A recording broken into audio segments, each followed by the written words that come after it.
And now, it's time for DJ Rocky's Secret Files.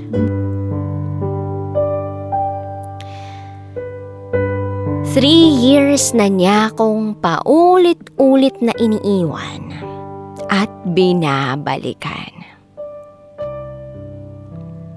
Hi DJ Rocky.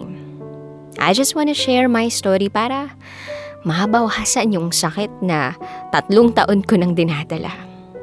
Actually, mag-4 na taon na nga this coming January. Itago mo ako sa pangalang Callie.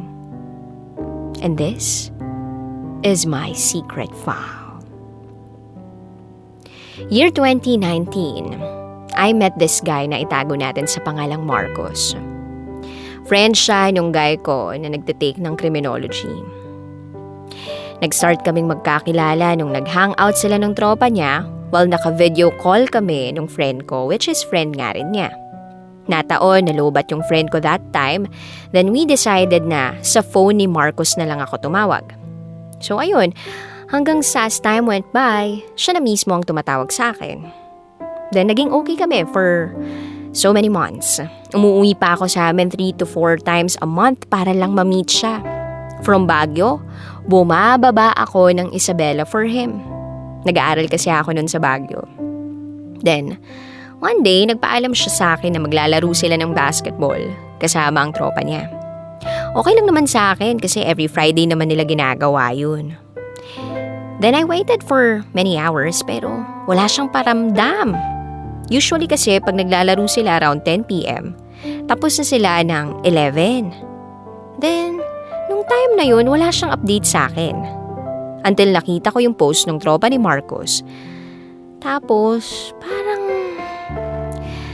yung credits, pamilyar sa akin yung name. Parang naikwento na niya sa akin noon. So, I felt something different that time. Around 2 a.m., nag-chat siya sa akin na saying na friends pa rin kami kahit anong mangyari. Na walang magbabago. So, hindi ko gets yung pinagsasabi niya sa akin that time. Nag-reach out pa ako sa kanya, kaso hindi na siya nagre-reply. After 2 days, nalaman ko na lang na sila na nung girl na itago natin sa pangalang Joanna. Nanahimik ako that time. Silently, I was in pain. Cause he treated me like he loves me, tapos biglang ganun. So, from then on, dumistansya ako sa kanya kasi nga may girlfriend na siya. Until gumawa siya ng second account niya, tapos dun niya ako chinachat. I was aware na in a relationship siya, pero hinayaan ko pa rin yung sarili kong mahulog sa kanya na alam ko namang mali. Then after 3 months, nag-break sila. I entertained him. Still, kasi gusto ko pa rin siya nun. So December break na namin, umuwi ako kaagad. We decided to go out. We acted like a couple and he literally acted like my boyfriend. The New Year, siya ang unang lalaking hinarap ko sa parents ko. I introduced him as a friend kasi wala pa naman kaming label nun. Super strict ang parents ko pero nagawa kong maipakilala siya. Then January 6, babalik na ako ng Baguio uli. But before that, lumabas kami. So para kaming couple again. 8 p.m. pa naman yung alis ko. Nagsine, namasyal kami that day. Everything was okay. Then nag-chat ako sa kanya na aalis na ako. Nag-reply siya around 9 p.m. Ingat sa biyahe. Then January 7, I was expecting good morning or even an update sa kanya. Pero wala. Hindi na siya nagparamdam sa akin pagkaalis ko. Hindi ko alam kung bakit. Tumawag ako sa kanya pero hindi niya sinagot. Naiiwan na naman ako sa ere for the second time. Year 2021, akala ko healed na ako. Pero nagparamdam siya sa akin last month. Sa IG, nag-DM siya, nangumusta. Nag-reply ako kasi para sa akin, okay na ako. Kasi matagal naman na yun. Then, last week of September. Nakita ko na naman yung sarili ko na nasasaktan. Mula doon sa ibinibigay ng lalaking nakilala ko noong 2019. Yes, I saw myself in pain again from that same man I met last 2019. Alam niya na wala akong Facebook nung wala na kaming communication, kaya siguro sa IG siya nag-chat. Tapos sabi niya, wala siyang jowa or anything na nililigawan or anyone. So, inisip ko, it's okay to continue our communication. Pero, doon nga sa last week ng September, nag-install uli ako ng Facebook. Gumawa ako ng dummy account. Tapos nakita ko sa My Day niya na merong babae. Tapos, sa ilang shared post niya, nakatag yung girl. So, dumistansya na ako. Napansin niya yun.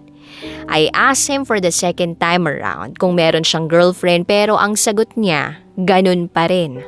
Wala raw. Pero dinagdag niya na yung girl daw na si Lorraine sa Facebook ay hindi na niya nakakausap. So, I believed him. That's why I entertained him. Kasi hindi ko siya kayang i-ignore. Okay na naman kami ng ilang weeks until I decided to check his TikTok account. Nag-stalk ako doon, tas nakita ko, naka-follow pa rin siya doon sa babae na sinasabi niyang malabo na sila. Tapos, nakita ko yung mga comment niya sa mga TikTok videos ng girl. Ay, edi mas lalo na naman akong nasaktan. Kasi, never siyang naging honest sa akin.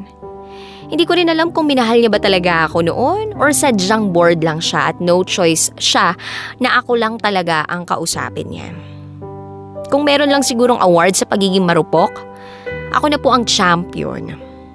Then this October, madalang na kami mag-usap kasi ayoko nang sobrang ma-attach uli sa kanya kasi never naman niya akong pinili eh. Kumbaga, sa multiple choice, ako yung none of the above.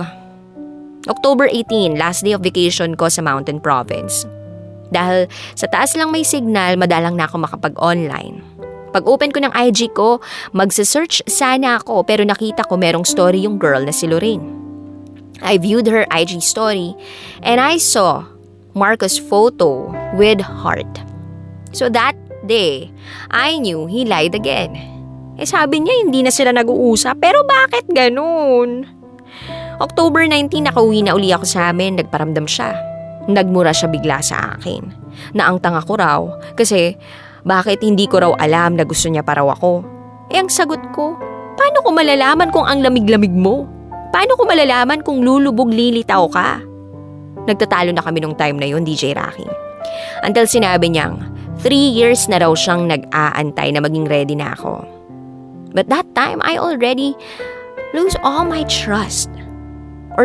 trust.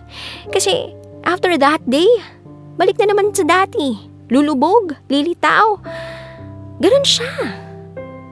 And I saw his latest shared post. Naka-mention ulit yung Lorraine. Parati akong nandun pero never niya akong pinili. And masasabi kong ang hirap manalo sa lalaking ayaw kang ipanalo. I just hate myself. Kasi I keep on loving that person na ilang beses na akong iniwan sa ere without even a word. 3 years na yun. And still counting. 3 years na niya akong paulit-ulit na iniiwan at binabalikan. I just wanna stop. Ano bang dapat kong gawin? I can't help myself. Hanggang dito na lang po. Muli, ako si Callie. And this is my secret file.